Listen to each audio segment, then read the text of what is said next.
Кутулуу күн баршаңызга. Бүгүн сиздер менен осундай керемет, дәмдүү болуп чыгатын панкейктердин рецептисимен бөлүшөтүн боламын. Сиздер де жасап көрүңүздөр, өтө дәмдүү болуп чыгады. Соңуна чейин караңыздар. Панкейктерди даярдоо үчүн ыдысыбызга 2 жумуртканы салып, анын үстүнөн кантыбызды косуп, жакшылап аралаштырабыз. Осындай аппак болгонча аралаштырабыз.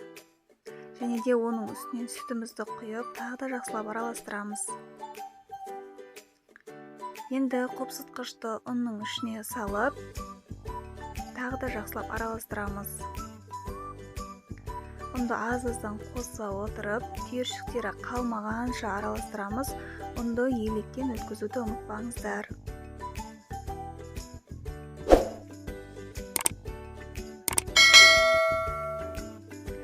Ең соңынан ертілген сары майымызды қосып, тағы да жақсылап араластырамыз.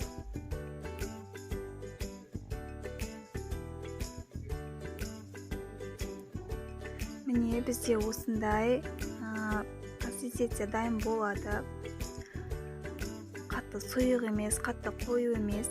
Енді қызып тұрған табамызға аз-аздан құйып пісіретін боламыз. Осындай бетінде көпіршіктер, тесттер пайда болған кезде екінші бетіне ауыстыру керек деген сөз.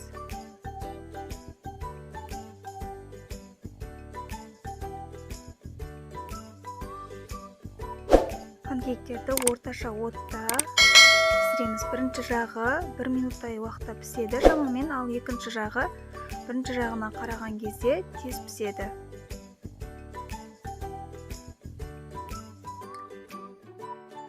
Достар, мен барлық панкейктерімді пісірдім. Сіздер де дайындап көріңіздер, өте дәмді болады. Видео ұнаған болса, лайк басып, комментарий қалдыруды ұмытпаңыздар. Ас болсын.